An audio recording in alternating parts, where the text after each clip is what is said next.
Hi, it's me, Vicky Marie. Now, I'm so sorry I'm not going live tonight because I normally do go live, don't I, on a Friday, but I'm having a night off from going live and I'm using the avatar because I'm just not. It's just been a bit, let's just say it's been a little bit of a strange day today. You know, sometimes you find things out about people and anyway, I'm not going to go into any details about it. Really, all I want to talk about, because I wanted to let you know any updates on the Charlotte Sena kidnap case. You know, we've been following it all week. And thank you for all of you that have followed me, watched my videos about it. And for those of you who don't know anything about this, just a quick recap of what happened. Charlotte went missing. She was camping with the family in New York State, at a state park, camping over last weekend. So in fact, today is exactly a week that she would have set off with her family for the weekend to, I think it's Masapi State Park or something like that it's called, but it's in New York State. Beautiful state park. And on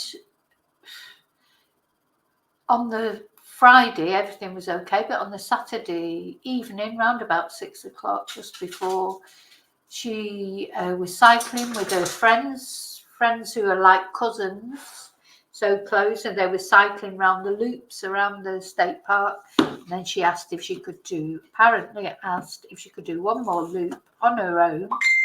And she did, and she disappeared. So this led to, within 15 minutes, the parents realised she was late back because it should have only taken her 4 minutes to do this loop. So when she was, they waited 15 minutes and then they called the police, and the police came out, all hell let loose, started searching the park. And to cut a long story short, by the next morning at 9:35, they'd put out an Amber Alert. But then at some point, a ransom. Now, right, first of all, I want to thank all my subscribers, everyone who's subscribed to my channel, everyone who's liked my videos. Please, if you don't mind, that's a nice free way you can help my channel. Some people go a little bit further. My members, thank you to my members. Lots of people have sent me super chats, super thanks, and bought me a Ko-fi. And they're all ways you can help support my channel. And the aim really, I hope you enjoy listening to the content, etc. on my channel. And my aim really is to do, because those of you who have watched me before, you know that that's my day job. That's what I earn, where I earn my bread and butter. But I really like to do more YouTubing. I enjoy the YouTubing. People seem to enjoy it. So I'm hoping to grow my channel. That's the aim, really. Grow my channel so that I can do more YouTubing. And it's not that I don't like Spanish classes. I do enjoy them. But just to do something different. And something that I'm interested in and something that I think is important. So I just wanted to say that. The main thing I want to say is thank you. Oh, I just wanted to say that before I forget, because once I start getting into this story, so then somebody, well, presumably the suspect, there is a suspect in custody at the moment. A ransom note was then put in the family's mailbox. Well, the family weren't at home. They were out searching around early hours of the morning.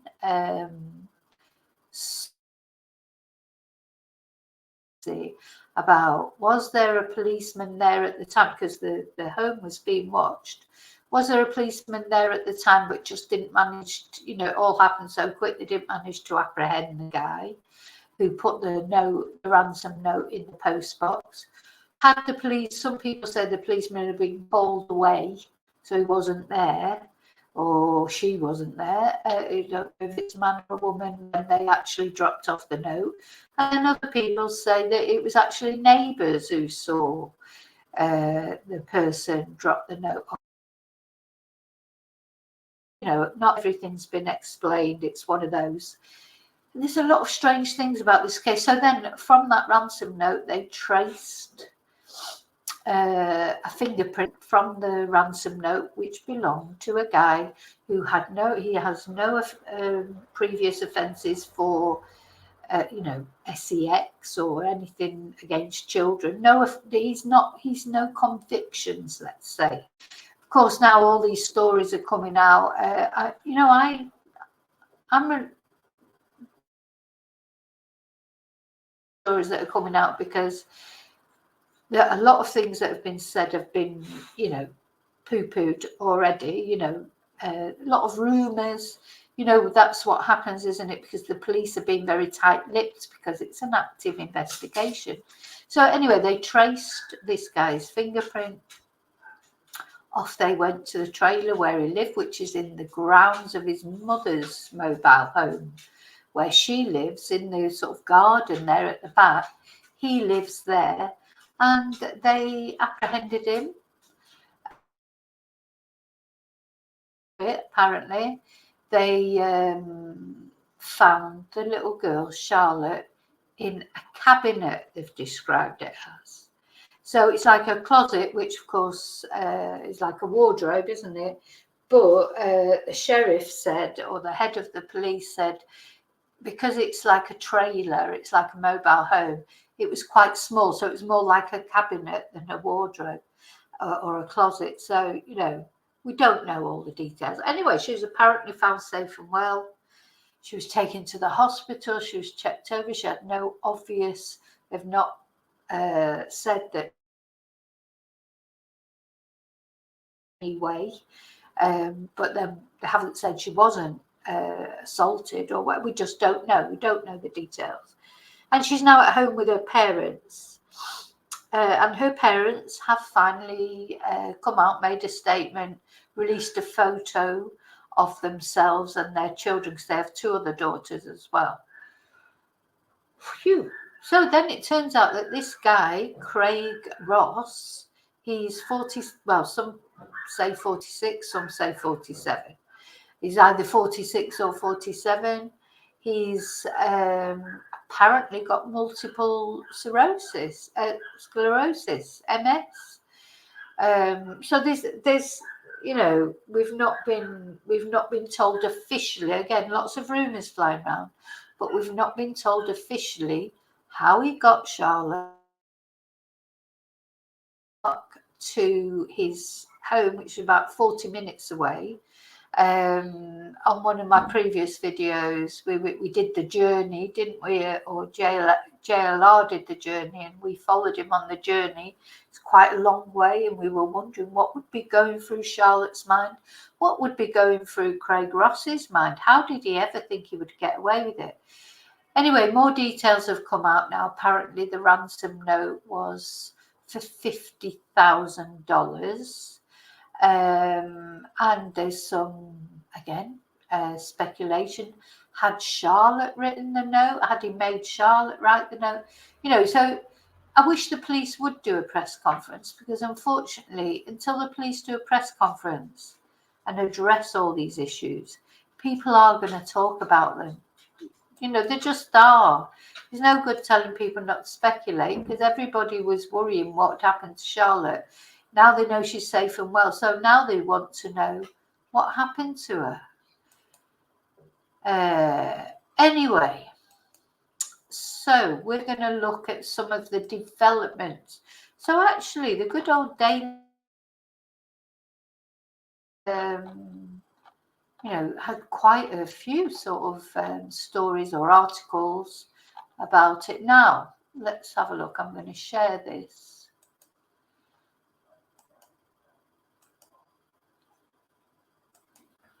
They seem to have all the exclusives, so they've probably paid.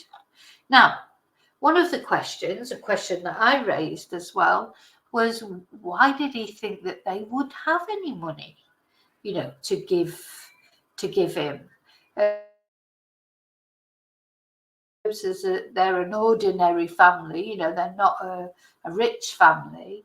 And anyway, this is what the Daily Mail is. I just don't believe this, to be honest. I'll just tell you that right now, and I'll explain why. But his ex-girlfriend now has come out the woodwork.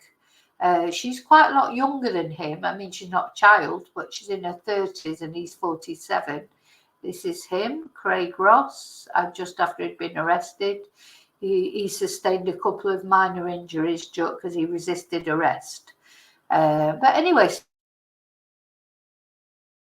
so what the Daily Mail has said, this has definitely been a story that they've paid the girlfriend for. They're saying that he targeted the 9-year-old and held her for ransom after learning of her late grandfather Patrick Sena's fortune. Now, see, the Daily Mail is mainstream media. You know, if social media came out with this, I think, you know, has this been,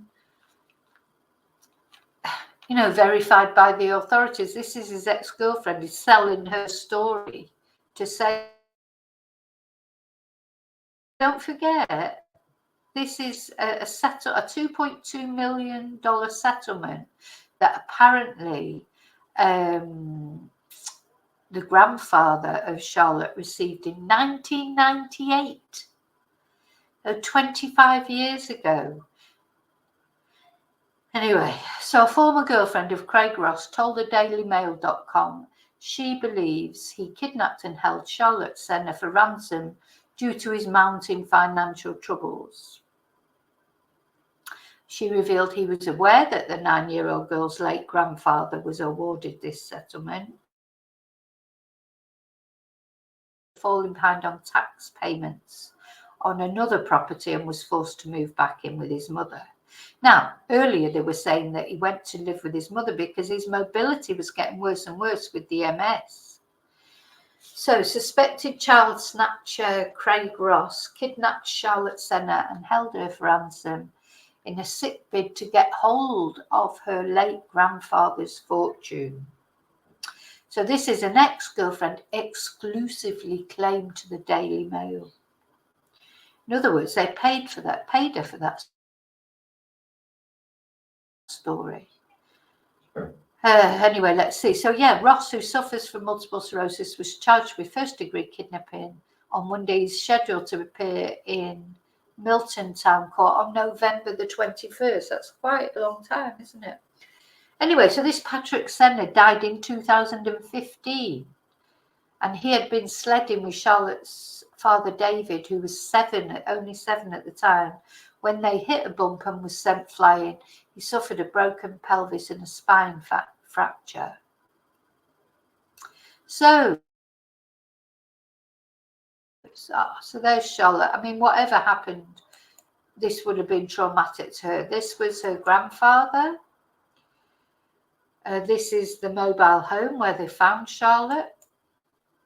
Now, this is a picture that the family have released. Sorry, I'm just going to get mosquito spray because I'm getting bitten to death. So, I mean, oh, look at those little girls. So she's got two, look at that little baby in the middle. It's so cute. So this is Charlotte on the right. She was a little bit younger there. I think she was 9 when she was kidnapped.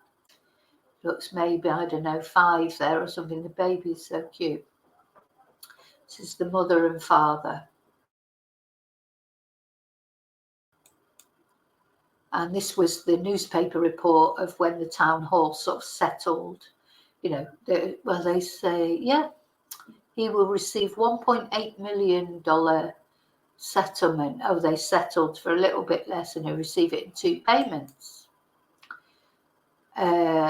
This is his other property. He wasn't living there. Seems like his son is living there. His son has, what's the word? Denied. He hates him and he hopes he dies in prison for what he's done. You know, everybody's jumped. You know, I mean, he definitely, he's obviously guilty because the girl was found in his camper van. I mean, he's not going to, you know, how could he say Sorry, I'm just gassing myself now with the. It's just as I'm sat, I can feel the back of my legs. Oh God. Yeah, you can't deny that he had anything to do with it. So anyway, this is his other property. This is the property that he's supposed to have got fallen behind with. That's his mother's property, and he was living behind it. So this is him with his ex-wife in happier days, and that's his son. We saw his son the other day, JLR. He got a little interview with him where, as I say, he said that he hopes his father dies in prison. A bit bigger there than he does on his mugshot. He looks very skinny on his mugshot, but I suppose if he's been ill with MS. This is the park, the Morrow Lake State Park, beautiful park, state park. There's the parents again. I mean, gosh, how relieved must they be? So this is their house, and there's the mailbox. So on Monday morning around 4 a.m, someone dropped a ransom note into the mailbox. So the Amber Alert was Monday morning about 9:25. On Monday morning about 4, so they must have been watching the property. Anyway, then they traced him through the fingerprint. They didn't arrest him at the scene, which again sort of strikes people as strange, but maybe there was a reason for that. Maybe they wanted him to lead them to the little girl, you know. As I say, we just don't know all the details. Now, this is his mother, which, you know, if she didn't know anything about it, you can't help but feel very sorry for her. Was searched. The police turned up with a search warrant. She was taken away for questioning, but she's been sent back, returned to her home. So did she know anything about it? You know, a lot of people are querying how she would not realise or hear him, you know, a child in the property or whatever. I don't know, but they're saying that it seems like he maybe targeted her again for the ex-girlfriend is saying. Remember, this is the ex-girlfriend that say it's not the police that's saying it. So we've got to be cognizant of that. You know, these are, at the end of the day, the Daily Mail is speculating. If it turns out that it didn't happen like that and it wasn't, you know, the Daily Mail just to believe in her, they're printing a story on it because they know it will sell papers. But anyway, so the first thing they did on returning home was change the locks on the house. So what we've got here, so we've got what is that? Oh yeah, that's a view from above of the trailer. This is his trailer. Charlotte's parents' home where he dropped off the note, his former home where he lived with his 2 sons. So we've got the map there. We can see how close his former home was to Charlotte's parents' home. I mean, very, very close. So it's likely that he did know them. You know, I don't mean know like they were best friends. I mean know them, maybe saw them around about. So another rumour that, so many rumours that came out, which were terrible, really. First of all, they were saying he was related. His brother was a paedophile, which turned out to not be true.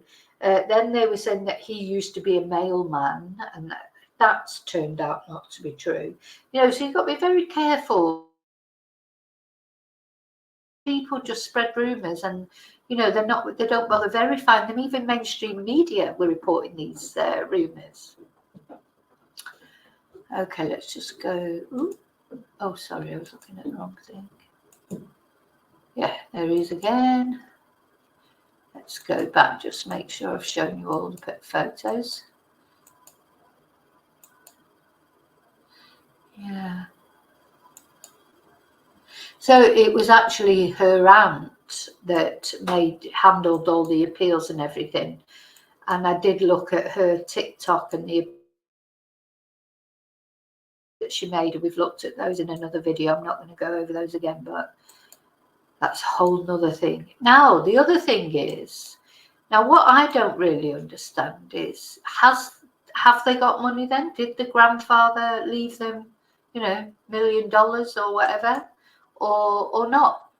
Because first thing that the sister did, or the aunt, I don't know if she's sister or sister-in-law, she set up a GoFundMe page. Add that up. Let's have a look at the GoFundMe page. And it just struck me that if they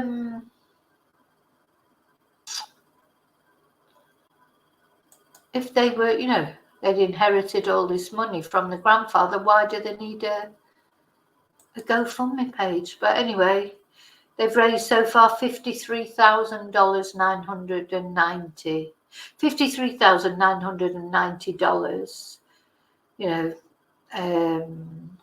and the sister has set this up, Jenny Luciani, and she said, "Thank you to those who've donated and shared kind words. They mean a the real work will begin. There are and will be a lot of ongoing expenses and appointments that will require the family to be out of work. Thank you for your kindness and generosity. It means more than you know. Charlotte Sena was abducted on 30th of September in upstate New York. She was found on the 10th of October. Please donate to help the family during this difficult time. Any donations will go directly to her parents to help with expenses while they spend time together as a family and transition back to some sense of normalcy.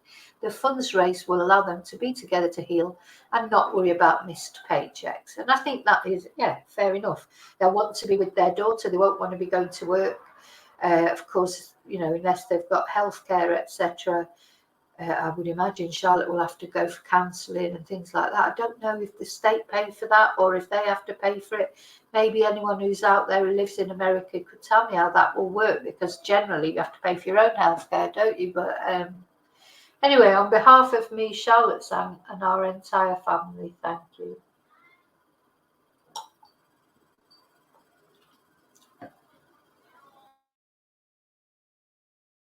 $50,000.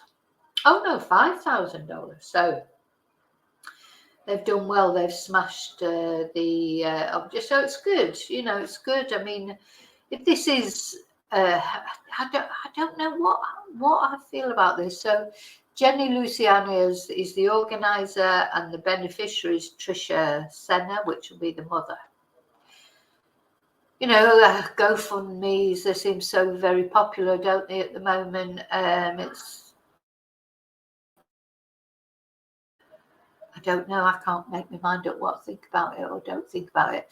But I do agree they will need money if they're not going to go to work, you know, at the end of the day. But, you know, I don't know where they work, but what sort of job, unless they work for themselves, what sort of job would make you come to work and not pay you after your daughter had been kidnapped? But I don't know the full details. So we've got to take that at face value, haven't we? Okay, let's go back to this.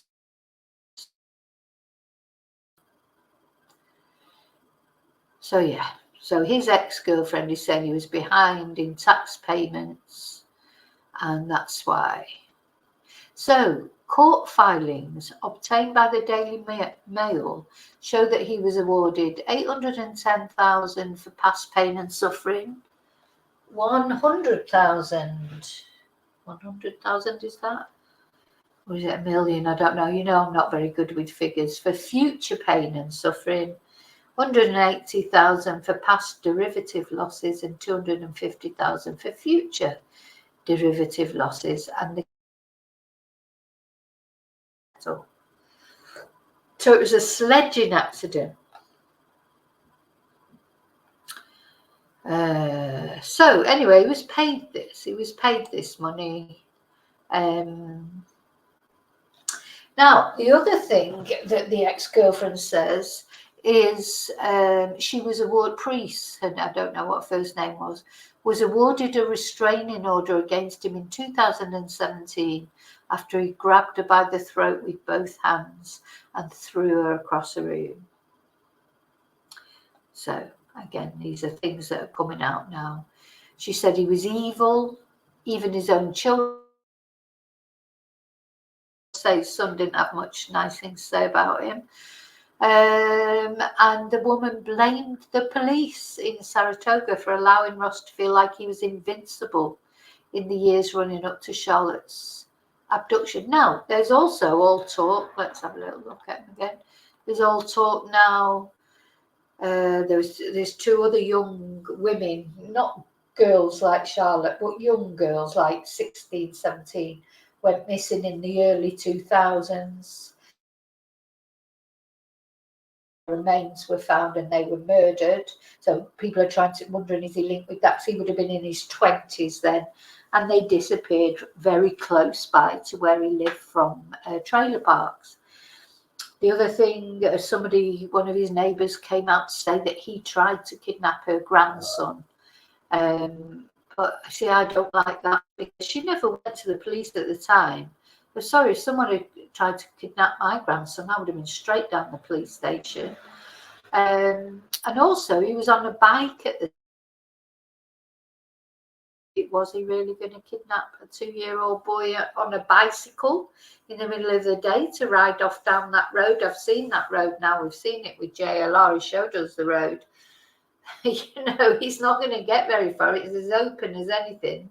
What's he going to do? Pick up a 2-year-old and put him on a bike? So I don't agree with that. I'm not saying he's a good person. I'm not saying that. He obviously isn't a good person. He obviously did kidnap this girl, or he was certainly involved in it. Whether anyone else was involved or not, I don't know. It's possible, but he was definitely involved because the girl was found in the trailer and he was there at the time. So obviously, he's not a very nice person. But I don't know about that, So sometimes people sort of come out of the woodwork, don't they? Anyway, she says that he moved into the squalid trailer behind his mother's home in Ballston Spa because the condition had been getting worse. His MS had been getting worse. But she claims it could have been a ruse to set him up with a place to keep the schoolgirl after he abducted her, with neighbours saying he covered the trailer with a tarp to block the windows. Maybe. He had been following her family, he knew where they lived, he watched her till she went round one last time and scooped her up. I feel he definitely had this pre-planned. That's so. The thing is, did he drive off 40 minutes to that park? How did he know she was going to do it? It's the first time apparently she'd ever done one lap on her own. So do you see what I'm saying? I don't know until the police tell me, until officially we get all this information. I take it with a bit of a pinch of salt. I don't think we know. Because he said, he watched her till she went round one last time. Well, he supposedly got MS, so we'll see. Anyway, he put a tarp over the windows a few months prior, so I feel like he'd been planning it for a while. And this woman spoke on condition she was not photographed. He has the patience for messed up things like that. The man didn't work, so all that time he's been sitting there drinking. He's thinking about his next moves. His mother could have seen through the window. That's why he put up the tarp. You don't just take a child out of nowhere. He waited till she did one final loop on her own, so I think he was watching her for a while. So now this sort of makes sense to me. I think like he may have known her, not known her like really well, but I was saying in the other video, they don't, if she knew him, because he said he might have met her while taking his own daughter to games in the area, as the two girls played on the same fields. And yeah, Charlotte might have known him as the father of one of her friends and so might not have been scared. And apparently he's also taken his own children camping there to this same state park, Morrow Lake State Park, swimming and biking with his family. So he's done it too. So he knows the path. So it's possible, isn't it? It's possible. Sorry, I've choked myself again by spraying the mosquito. That's the parents again.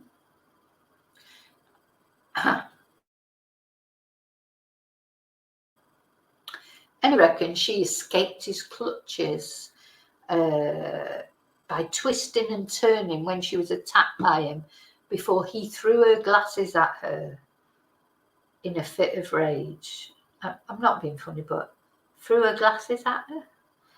Anyway, he ultimately pleaded guilty to second-degree harassment. However, he had apparently put his hands around her throat, which obviously is terrible. So said he was initially charged with criminal obstruction of breathing or a restraining order and fined $50.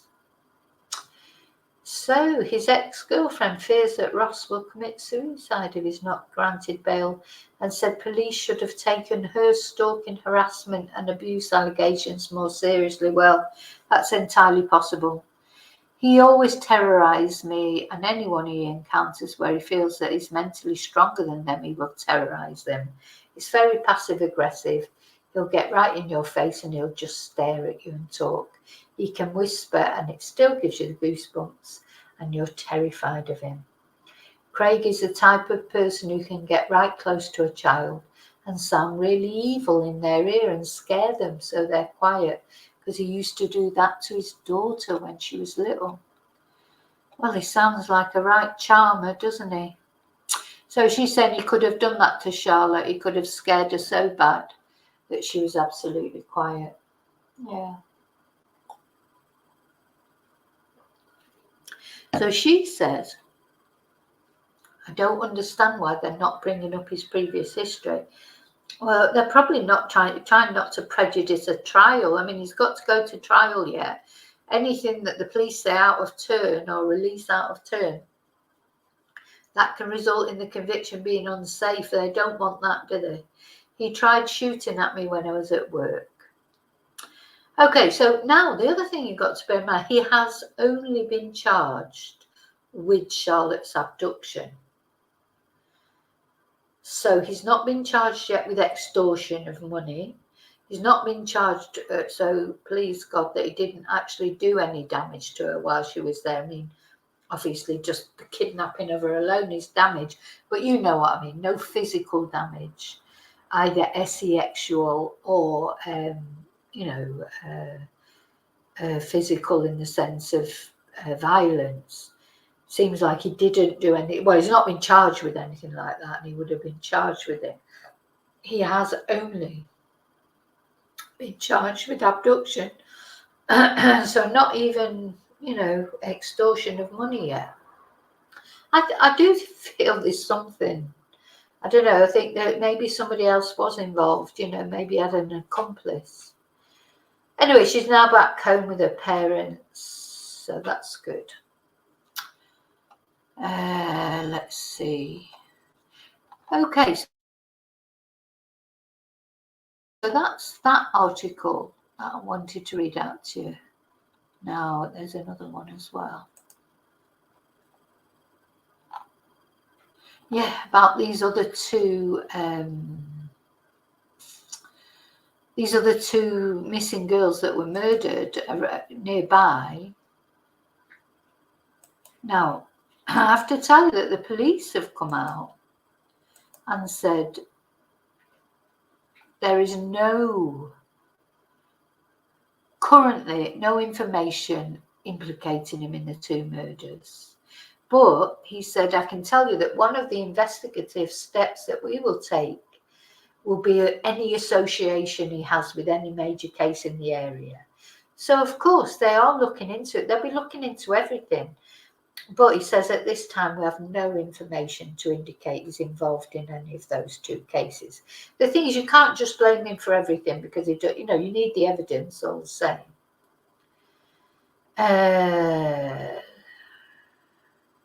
Okay, so that basically. So I wish I wouldn't call them by their names.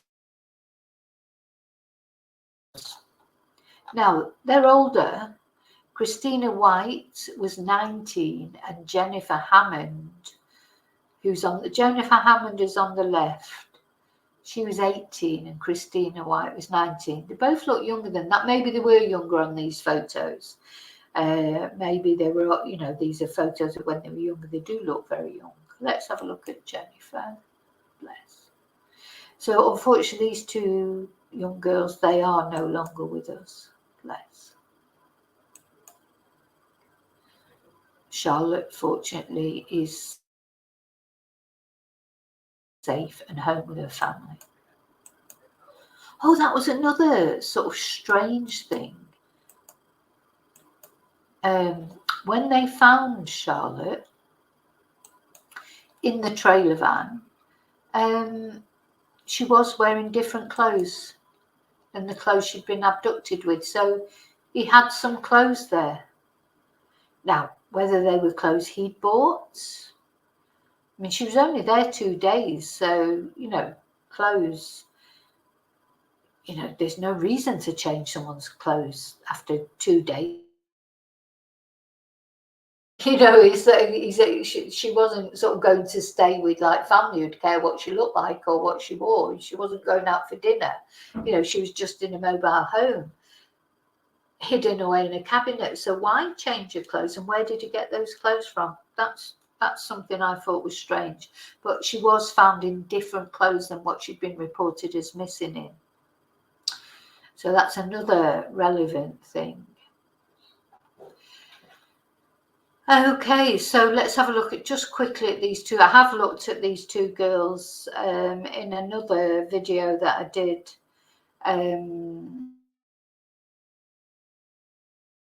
Girls disappeared in 2005. The other one disappeared, I think it was 2000, but her remains were not found until 2006.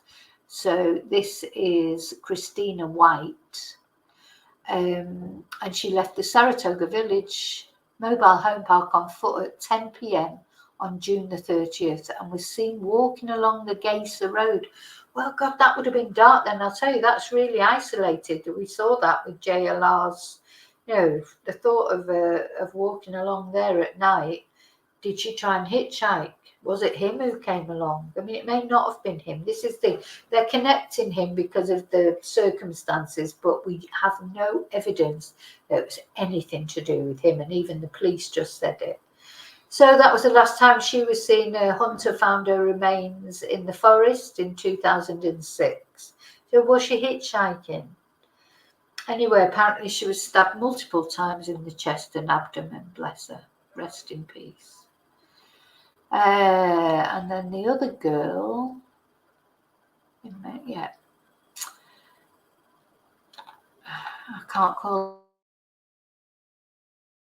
Hammond. Jennifer Hammond. God, have some respect, please. So Jennifer Hammond was last seen in August 2003, selling magazine subscriptions at the Creek and Pines mobile home park on Midland Road in Milton. She was going door to door at the mobile home park, which is less than a mile from Ross's mother's house. I mean, they were nearby. Her remains were discovered by a hunter walking through the deep woods near Lake Desolation. God, that name just says it all, doesn't it? That wasn't until 2009 she was found. Lake Desolation. And forensics confirmed that skull fragments and 3 teeth belonged to Hammond and were found less than 10 miles north of where she was last seen. So very, very sad. Very, very sad for those two girls. I hope that at least that's going to create him or not, I don't know. But at least it's going to, get those cases going again. People start talking about again. It may lead, to their murderers being apprehended. Okay, so that was that. I've got a few things though that I wanted to show you. Let me see. Just got to shut down some of the windows. Not that one. Yeah. Oh, I think that is it. Right, I'm just going to have a look to see if there's any more news, because of course this time, the evening time, is daytime in the USA, so things do come up, don't they? I'll just check, and as always I'm going to check, I want to check any news about Rachel Morin. Oh yeah, I'd like to show you this video. You can tell me then what you think about this grandmother who recounts her close encounter with him, where she thinks that he attempted to kidnap her grandson. Personally, I think this is rubbish. I honestly do, for the simple reason, let me see, find it. For the simple reason, why did she not report this at the time? You know, I think it was earlier this year. Let's just play the video.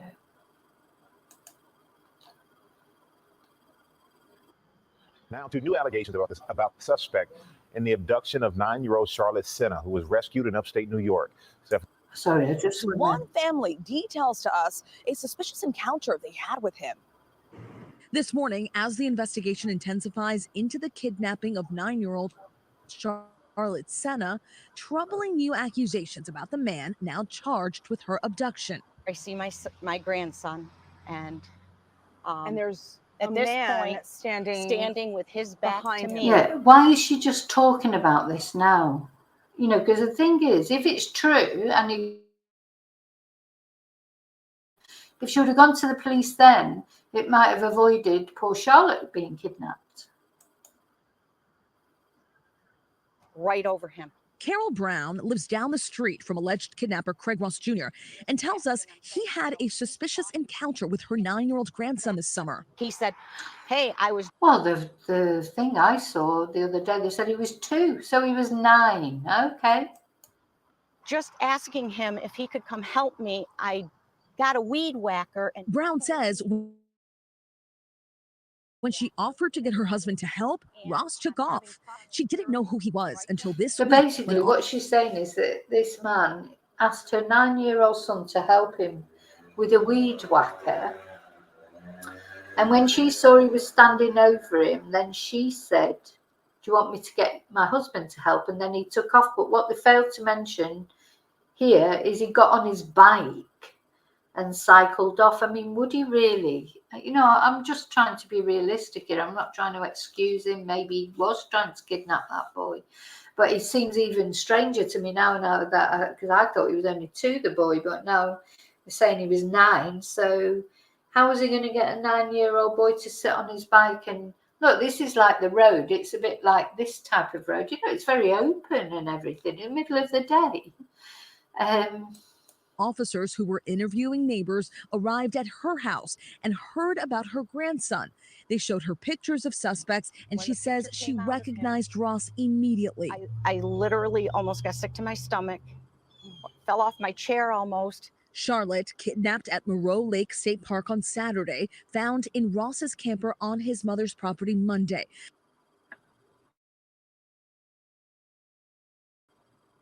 Police are still investigating but have not found a connection between Ross or the little girl who is now home with her family. Robin.